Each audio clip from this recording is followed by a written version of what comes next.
ತಗೊಳ್ಳೋದು ಏನಾದ್ರು ಇದ್ರೆ ನಾನು ಮಾತಾಡ್ತೀನಿ, ನೀವು ದುಡುಕ್ಬೇಡ್ರಿ. ಇದೇ ಮನೆದೆ, ಇವರೇ ಸಾವುಕಾರ ಗೋವಿಂದಪ್ಪನವರು. ನೋಡೋಕ್ ಇಷ್ಟು ಒಳ್ಳೆಯವರ ಕಾಣಿಸ್ತಾರೆ. ಹೋಗಿ ಹೋಗಿ ನಿಮ್ ಕಣ್ಣಾಕ ಅವ್ರ ಮೇಲೆ ಬಿತ್ತು. ನಡೀರಿ ಬೇರೆ ಯಾವ್ದಾರ ಮನೆ ಹುಡ್ಕೋಣ. ನಮಸ್ಕಾರ. ನನ್ಗೇನು ಗೊತ್ತಾಗ್ತಾನೆ ಇಲ್ಲ. ನಾವೇನ್ ಗೊತ್ತಾಗ ಬಂದಿದೀವಿ, ಇನ್ಮೇಲೆ ತಾನೇ ಗೊತ್ತಾಗೋದು.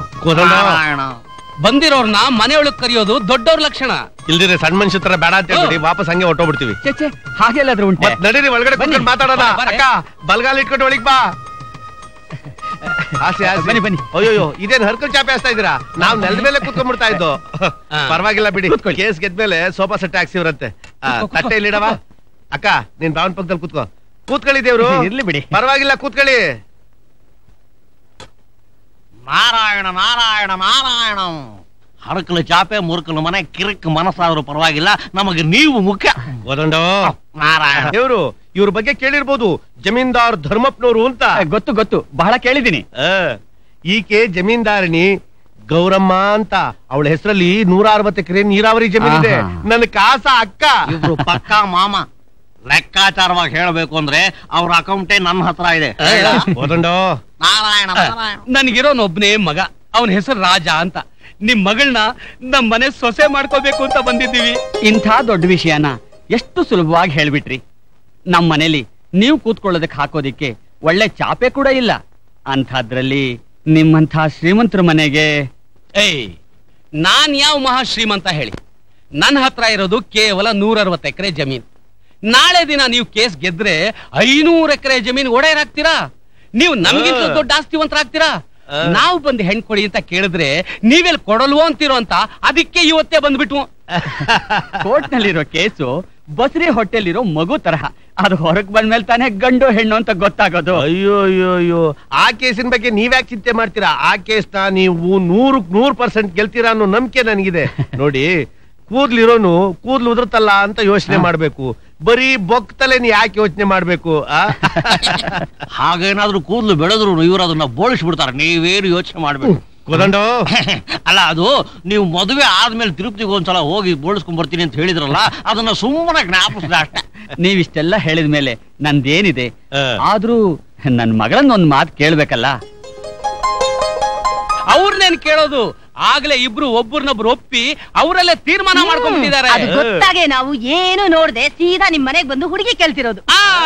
ಅಷ್ಟೇ ಅಲ್ಲ, ಅವ್ರಿಬ್ರು ಒಬ್ರಿಗೊಬ್ರು ಕೈ ಹಿಡ್ಕೊಂಡು ಮನೆ ಬಿಟ್ಟು ಹೋಗಿದ್ರೆ ಇವ್ರ ಮರ್ಯಾದೆ ಬೀದಿ ಪಾಲಕ್ ಬರ್ತಿತ್ತಲ್ಲ ಅಂತ ನಾವೇ ಹುಡುಕೊಂಡು ಬಂದಿದ್ದು.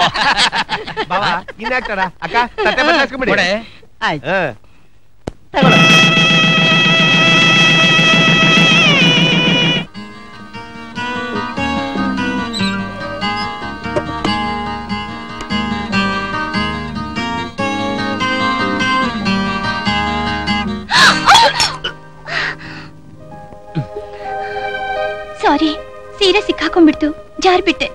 ಪರವಾಗಿಲ್ಲ, ಬಾ ಕೂತ್ಕೋ.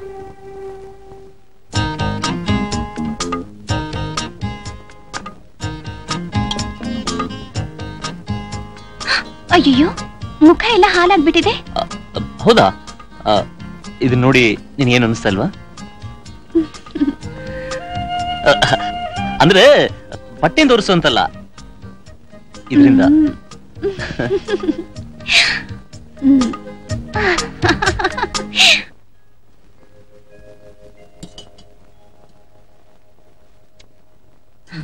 ಅತ್ತೆ, ಅಯ್ಯೋ ನಾನೇ ಕಾಫಿ ಮಾಡ್ತಿದ್ನಲ್ಲ. ನಾನು ಆಗ್ಲೇ ಮಾಡ್ಬಿಟ್ಟಿದ್ದೀನಿ. ತಗೊಂಡ್ ಹೋಗಿ ನಿನ್ ಗಂಡನ್ ಕೊಡು. ನೀವ್ಯಾಕತ್ತೆ ಮಾಡಕ್ ಹೋದ್ರಿ? ನಾನೇ ಮಾಡ್ತಿದ್ದೆ. ನಿನ್ ಕೈಯಲ್ಲಿ ಯಾಕಮ್ಮ ಕೆಲಸ ಮಾಡ್ತೀನಿ ನಾನು? ನನಗೆ ಕೆಲಸ ಮಾಡಿ ಮಾಡಿ ಅಭ್ಯಾಸ ಆಗೋಗಿದೆ. ಮಾಡದೇ ಇದ್ರೆ ನನ್ ಕೈಯಲ್ಲಿ ಇರೋಕೆ ಆಗಲ್ಲ. ನೀನ್ ಇದನ್ನೆಲ್ಲ ಏನು ಮಾಡ್ಬೇಕಾಗಿಲ್ಲ. ನನ್ ಚಿನ್ನ, ನಿನ್ ಗಂಡನ್ ನೋಡ್ಕೊಳ್ಳೋ ಕೆಲಸ ಒಂದ್ ಮಾಡಿದ್ರೆ ಸಾಕು. ತಗೊಂಡೋಗ್ ಕೊಡು, ಹೋಗಮ್ಮ.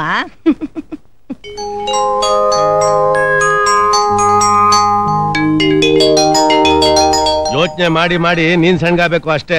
ಬರ್ತಾ ಬರ್ತಾ ಹೇಳೋರ್ ಕೇಳೋರ್ ಯಾರು ಇಲ್ದಂಗ ಆಗೋಗ್ಬಿಟ್ರಿ ಮನೆ ಒಳಗೆ. ಅಲ್ಲ, ಇದ್ ಮಾಡು ಇದ್ ಬಿಡು ಅಂತ ಹೇಳೋರೇ ಇಲ್ದಂಗ ಆಗೋಗ್ಬಿಟ್ರಲ್ಲ. ಏನ್ ಬಾವ ಸುಮ್ನೆ ಕೂತ್ಕೊಂಡ್ಬಿಟ್ಟಿದ್ಯಾ? ಆಹಾ, ಅಕ್ಕ ತಮ್ಮ ಯಾವ ನಕ್ಷತ್ರದಲ್ಲಿ ಹುಟ್ಬಿಟ್ರು? ಓಹ್ ಬಾರಯ್ಯ, ಮೋಟರ್ ಸೈಕಲ್ ರೇಸಿನ ದಿವಾನ. ಬಾಬಾ, ಇವತ್ ನಿನ್ಗೈತೆ ಮಾರಿ ಹಬ್ಬ. ವಿಚಾರ್ಸಕ ಅಲ್ಲ ಕಣೋ, ನಿನಗೇನಾದ್ರೂ ಬುದ್ಧಿಗಿದ್ಯಾ? ಕೂತ್ಕೋ. ಬಸ್ರಿ ಹುಡುಗಿನ ಮೋಟರ್ ಬೈಕಲ್ ಕರ್ಕೊಂಡು ಹೋಗಿದ್ಯಲ್ಲ, ಕುಲ್ಕಿ ಕುಲ್ಕಿ ಮಗುಗೇನಾದ್ರೂ ಆಗ್ಬಿಟ್ರೆ ಏನು ಆಗಲ್ಲಮ್ಮ. ಸುಮ್ನಿರೋ. ಹುಷಾರಾಗಿರಮ್ಮ. ಇದೇ ಮೊದಲು ಇದೇ ಕೊನೆ, ಇನ್ಮೇಲೆ ಹೀಗೆಲ್ಲ ಕರ್ಕೊಂಡು ಹೋಗ್ಬೇಡ. ಆಯ್ತು. ಅಲ್ಲ ಕಣ, ನಡಿಬೇಕಾರ್ಲೆ ಹುಷಾರಾಗಿ ನಡಿಬೇಕು ಅಂತಾರೆ. ಅಂತದ್ರಲ್ಲಿ ನೀನ್ ಮೋಟರ್ ಸೈಕಲ್ ಅಲ್ಲಿ ಕರ್ಕೊಂಡು ಹೋಗಿದ್ಯಲ್ಲ, ನಿನ್ ಬುದ್ಧಿಗೆ ಏನ್ ಹೇಳ್ಬೇಕು? ಬಸ್ರಿ ಆದವರು ಸೊಟ್ಟಗ್ ನಡಿಬಾರ್ದು, ನೆಟ್ ನಡಿಬೇಕು ಅಂತ ಹೇಳ್ತಾರೆ, ಗೊತ್ತಾ? ನಿನಗೆ ಅನುಭವ ಇದೆ. ನಿಂಗೇನ್ ಬೇಕು? ಮಾವಿನ ಹಣ್ಣು ಬೇಕಾ, ಸೀಬೆ ಹಣ್ಣು ಬೇಕಾ, ಕಿತ್ಲೆ ಹಣ್ಣು ಬೇಕಾ? ಸಂಕೋಚ ಪಟ್ಕೊಳ್ದೆ ನಿನ್ಗೇನ್ ಬೇಕೋ ಕೇಳಮ್ಮ. ನಿನ್ ಮಗು ಅಂದ್ರೆ ನಮ್ ಮೊಮ್ಮಗು ಆರೋಗ್ಯವಾಗಿ ಚೆನ್ನಾಗಿರ್ಬೇಕು. ಬರೀ ಅವ್ರನ್ನೇ ವಿಚಾರಿಸ್ಕೊಟ್ರಾ ಇದ್ದೀರಲ್ಲ, ಇದಕ್ಕೆಲ್ಲ ಕಾರಣ ಯಾರು? ನಮ್ಮ ರಾಜಣ್ಣ. ಅವ್ರನ್ನ ವಿಚಾರಿಸ್ಕೊಳ್ಳೋದು ಯಾರು? ಅದಕ್ಕೆ ನಾನಿಲ್ವೇ? ರಾಜಣ್ಣ, ನಿಮ್ಗೇನು ಬೇಕು? ನಿಂಬೆ ಹಣ್ಣು ಬೇಕಾ, ಇರ್ಲಿ ಹಣ್ಣು ಬೇಕಾ, ಬೇವಿನ ಹಣ್ಣು ಬೇಕಾ? ಇದೆಲ್ಲ ಜಾಸ್ತಿ ಆಯ್ತು ಅಂತೀರಾ? ಅದ್ ನಾನ್ ಬೇರೆ ಬಾಯ್ಬಿಟ್ಟು ಲೆಕ್ಕ ಲೆಕ್ಕ ಲೆಕ್ಕನೂ ಇಲ್ಲ, ಪುಕ್ಕನೂ ಇಲ್ಲ. ನಡಿ ಆಚೆ ಮೊದ್ಲು. ಗೌರ, ಮಗು ಹೊರಗಡೆಯಿಂದ ಬಂದಿದೆ, ಎಷ್ಟ್ ಜನರ ಕಣ್ಣು ಬಿದ್ದಿದ್ಯೋ, ಮೊದಲು ದೃಷ್ಟಿ ತೆಗಿ, ನಡಿ. ಅಯ್ಯೋ ಮರ್ತೇ ಬಿಟ್ಟೆ. ಬಾ. ಏನ್ ಅಮ್ಮವ್ರಿಗೆ ಜಂಬ ಜಾಸ್ತಿ ಆಗ್ಬಿಡ್ತಾ? ಈ ಮನೇಲಿ ನನಗಿಂತ ನಿನಗೆ ಗ್ರೇಡ್ ಜಾಸ್ತಿ ಆಗಿದೆ. ನಡಿಲಿ ನಡಿಲಿ. ಈ ವಿಷಯ ನಮ್ ತಂದೆ ಗೊತ್ತಾದ್ರೆ ಇನ್ನು ಎಷ್ಟು ಸಂತೋಷ ಪಡ್ತಾರೋ. ಕರಿಯನ್ಗೆ ಗಾಡಿ ರೆಡಿ ಮಾಡು ಅಂತ ಹೇಳ್ದೆ, ಎಲ್ಲಿ ಹಾಳಾಗೋದ್ನು. ನಮಸ್ಕಾರ. ಓಹೋ ನಮಸ್ಕಾರ. ಬನ್ನಿ ಬನ್ನಿ, ಚೆನ್ನಾಗಿದ್ದೀರಾ? ಚೆನ್ನಾಗಿದ್ದೀನಿ. ಗೌರ, ಲಕ್ಷ್ಮಿ, ಇಲ್ಲಿ ಬನ್ನಿ, ಯಾರು ಬಂದಿಯಾರು ನೋಡಿ. ಓ, ಈಗ ಬಂದ್ರಾ? ಹೇಗಿದ್ದೀರಾ? ಚೆನ್ನಾಗಿದ್ದೀನಮ್ಮ.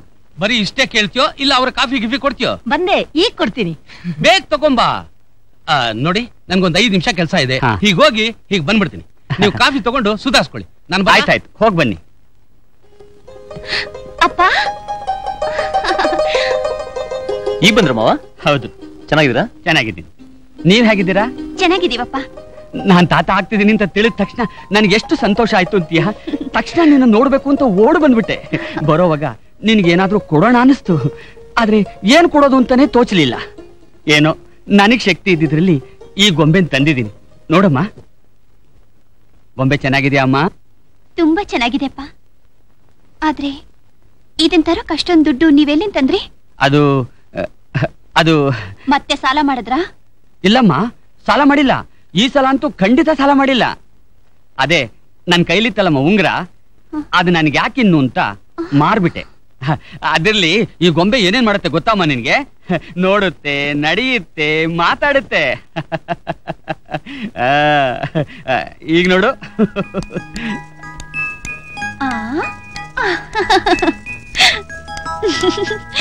ಆಮೇಲೆ ಏನಾಯ್ತು ಅಂದ್ರೆ ಬಾವಾ, ಜನಲ್ಲ ಬಾವಾ, ಇದೇನ್ ಗೊಂಬೆ ನಡೀತಾ ಇದೆ? ಅದೇ ನನಗೂ ಆಶ್ಚರ್ಯ. ನೀನ್ ತಂದ? ನಾನ್ ತಂದಿಲ್ಲ ಕಣ, ಬೀಗರ್ ತಂದಿರ್ಬೇಕು. ಗೋವಿಂದಯ್ಯನವ್ರೆ, ನೀವ್ ತಂದ್ರ? ಇದೇನ್ ಈಗ ನಡೀತಾ ಇದೆ? ನಡೆಯೋದ್ ಮಾತ್ರ ಅಲ್ಲ, ಮಾತು ಆಡುತ್ತೆ. ಮಾತು ಆಡುತ್ತಂತಲ್ಲ? ಹಲೋ ಹಲೋ 500 ಎಕರೆ.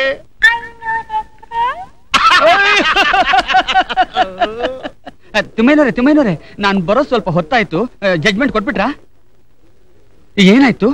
ಸಾರಿ ಗೋವಿಂದಪ್ಪನವ್ರೆ, ನ್ಯಾಯ ನಿಮ್ ಕಡೆಗೆ ಇದ್ರು ಕಾನೂನಲ್ಲಿರೋ ಒಂದ್ ಸಣ್ಣ ವಿಷಯ ನಮ್ ಕೈ ಕೊಟ್ಬಿಡ್ತು. ಎದುರು ಪಾರ್ಟಿಯವರು ಇದನ್ನೇ ಹಿಡ್ಕೊಂಡು ಮೇಲ್ನವ್ರ ಪ್ರಭಾವ ಬೀರಿ ಈ ಕೇಸ್ ಗೆದ್ಬಿಟ್ಟು. ಇದೇ ನಾನು ಸೋತಿರೋ ಮೊದಲನೇ ಕೇಸ್. ಮೇಲ್ನ ಯಾವ ಕೋರ್ಟ್ಗೆ ಹೋದ್ರು ಇನ್ನು ಈ ಕೇಸಿನ ಗೆಲ್ಲಕ್ಕಾಗಲ್ಲ. ಬಂದಪ್ತಾರೆ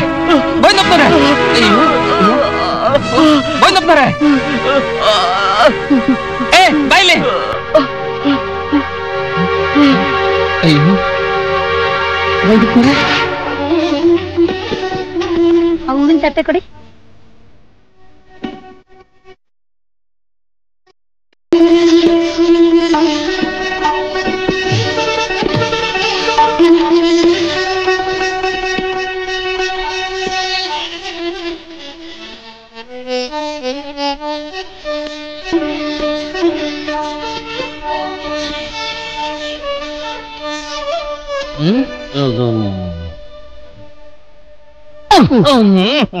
ಒಂದ್ ಸೊಲ್ಯೂಷನ್ ಹೇಳ.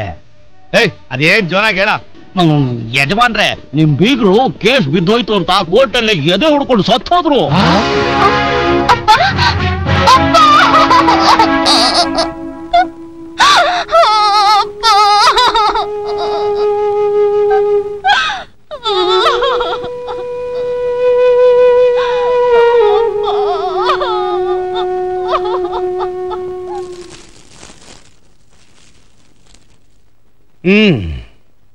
ದುಡುಕಿ ತಪ್ಪು ಮಾಡ್ಬಿಟ್ಟು ಸ್ವಲ್ಪ ಕಾದು ಕೋರ್ಟ್ನಲ್ಲಿ ಕೇಸ್ ತೀರ್ಮಾನ ಆದ್ಮೇಲೆ ಯೋಚನೆ ಮಾಡಿ ಮದುವೆ ಮಾಡ್ಬೇಕಾಗಿತ್ತು. ಲೋ ಶಕುನಿ, ಏನ್ ಬಾವ ಎಲ್ಲ ನಿನ್ನಿಂದಾನೇ ಆಗಿದ್ದು. ನನಗೆ ಯಾಕೆ ಅಕಸ್ಮಾತ್ ಕೂಗಿತಾ ಇದೆಯಾ ಬಾವ? ಅವನು ಕೋರ್ಟ್ ನಲ್ಲಿ ಕೇಸ್ ಗೆದ್ದ ಮೇಲೆ ಸಾಯ್ತಾನೆ, ಇಲ್ಲ ನಾವೇ ಏನಾರ ಮಾಡಿ ಅವ್ನು ಸಾಯಿಸ್ಬಿಟ್ರೆ 500 ಎಕರೆ ನಮ್ದಾಗುತ್ತಲ್ಲ ಅಂತ ನಾನ್ ಅನ್ಕೊಂಡಿದ್ದೆ. ಅವನು ಕೇಸ್ ನಲ್ಲಿ ಸೋತು ಎದೆ ಹೊಡ್ಕೊಂಡು ಸಾಯ್ತಾನೆ ಅಂತ ಯಾವ ನಿನ್ ಮಗನಿಗೆ ಗೊತ್ತಕ್ಕ? ಆದ್ರೂ ಹೀಗ್ ಮಾಡ್ಬಾರ್ದಾಗಿತ್ತು. ನಾವು ಕೇಸ್ ಮುಗಿಯೋವರೆಗೂ ಕಾಯ್ಬೇಕಾಗಿತ್ತು. ನೀನ್ ಬಾಯಿ ಮುಚ್ಕೊಂಡು ಸುಮ್ಮನೆ ಕೂತ್ಕೊಳಕ. ಮೊದ್ಲೇನಂತೆ ನೀನು ನಿಮ್ ಭಾವನಂಗೆ ಹೇಳ್ತಾ ಇದೆಯಲ್ಲೋ, ನೀನ್ ಸುಮ್ಕಿರ್ಬೇಡ, ಏನಾರು ಮಾಡಿ 500 ಎಕರೆ ಇಟ್ಕೊಳ್ಳು, ಹಂಗೆ ಹಿಂಗೆ ಅಂತ ನೀನೇ ನಮ್ಮನ್ನು ಉಬ್ಬಿಸ್ಬಿಟ್ಟು ಈಗ ನೋಡಿದ್ರೆ ಪ್ಲೇಟ್ ಚೇಂಜ್ ಮಾಡ್ತಾ ಇದೀಯಾ. ನೀನ್ ಸ್ವಲ್ಪ ಸುಮ್ನಿರೋ. ಅಯ್ಯೋ ಸಾಕ್ ಸುಮ್ನಿರಪ್ಪ, ಹಾಳು ಬಿದ್ದೋಗ್ಲಿ. ಒಬ್ಬ ಭಿಕಾರಿ ಹುಡುಗಿ ನಮ್ಮನೆ ಸೊಸೆ ಆಗ್ಬೇಕು ಅಂತ ನಮ್ಮ ಹಣೆಯಲ್ಲಿ ಬರ್ದಿದ್ರೆ ಅದನ್ನ ಯಾರು ತಪ್ಸಕ್ಕಾಗತ್ತೆ? ಅದ್ಯಾಕ್ ಹಾಗೆ ಹೇಳ್ತೀರಿ? ಭಿಕಾರಿ ಸೊಸೆಯಾಗಿದ್ದಾಳೆ ಅಷ್ಟೇ, ಆದ್ರೆ ಜೀವನವೆಲ್ಲ ಆಗಿರ್ತಾಳೆ ಅಂತ ಹೇಳ್ತೀರಿ. ಇವಳನ್ನ ಹೇಗಾದ್ರೂ ಮಾಡಿ ಓಡಿಸಿ ನಮ್ಮನೆಗೆ ಒಬ್ಬ ಸಾವುಕಾರ ಮನೆ ಹುಡುಗಿನ ಸೊಸೆಯಾಗಿ ತಂದ್ರೇನೆ ನನ್ ಮನ್ಸಿಗೆ ನೆಮ್ಮದಿ ಸಿಗೋದು. ಲೇಲೆ ಅದ್ ಹೇಗೋ ಆಗತ್ತೆ? ನಮ್ ರಾಜ ಆ ಹುಡುಗಿ ಮೇಲೆ ಪ್ರಾಣನೇ ಇಟ್ಕೊಂಡಿದ್ದಾನೆ. ಬರೀ ಪ್ರಾಣದ ಪ್ರಶ್ನೆ ತಾನೆ, ನೀನೇನು ಚಿಂತೆ ಮಾಡ್ಬೇಡ ಭಾವ. ಸರಿಯಾದ ಸಮಯ ನೋಡಿ ಅವರಿಬ್ಬರ ಮಧ್ಯೆ ಹುಳಿ ಹಿಂಡ್ಬಿಟ್ರೆ ಅವಳು ಪ್ರಾಣ ಹೋದ್ರು ನಮ್ ರಾಜ ಅದ್ರ ಬಗ್ಗೆ ಕೇರೆ ಮಾಡೋದಿಲ್ಲ. ಆಮೇಲೆ ಏನಾದ್ರೂ ಮಾಡಿ ಅವಳ ಮನೆಯಿಂದ ಆಚೆ ಕಳಿಸ್ಬಿಟ್ರೆ ಒಂದು ಶ್ರೀಮಂತರ ಮನೆ ಹುಡುಗಿ ತಗೊಂಬಂದ್ ಮದುವೆ ಮಾಡ್ಕೋಬಹುದು. ಹಾಗೆ ಅದು ಕಣೋ ತಲೆ ಅಂದ್ರೆ. ನೀನ್ ಬಾಯಿ ಮುಚ್ಕೊಂಡು ಸುಮ್ನೆ ಕುತ್ಕೊಳಕ್ಕ. ಈಗೇನೋ ಅದು ಕಣೋ ನಿನ್ ತಲೆ ಅಂತೀಯ, ಆಮೇಲೆ ನಾನು ಎಲ್ಲೊಂದು ಯಾವಾಗಂದೆ ಅಂತೀಯ. ಈ ಹೆಂಗಸರು ನಂಬದೇ ಕಷ್ಟ.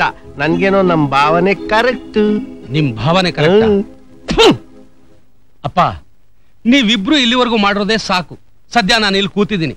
ನಿಮ್ಮಿಬ್ಬರನ್ನು ಇನ್ನೇನಾದ್ರೂ ಮಾಡಕ್ ಬಿಟ್ರೆ ನನ್ನನ್ನು ಸೀದಾ ಒಳಗ್ ಕಳಿಸ್ಬಿಡ್ತೀರಾ. ಈಗ ನೀನ್ ಒಳಗಡೆ ಕಳ್ಸೋ ಪ್ರಶ್ನೆನೇ ಇಲ್ಲ ಬಾವ. ಏನಿದ್ರು ಅವಳನ್ನ ಆಚೆ ಕಳ್ಸೋ ಪ್ರಶ್ನೆ ಮಾತ್ರ ಇರೋದು. ಒಂದ್ಸಲ ಹೂನು ಬಾವ. ಸರಿ ಗಣ, ಏನಾದ್ರೂ ಮಾಡ್ಕೊಳ್ಳಿ. ಆದ್ರೆ ಏನ್ ಮಾಡಿದ್ರು ಹುಷಾರಾಗಿ ಮಾಡ್ಬೇಕು. ಅಷ್ಟೇ ತಾನೇ. ನೋಡ್ತಾ ಇರು ಅಕ್ಕ, ಚಾಲಾಯಿಸಿ ಚಾಲಾಕಿತ್ತ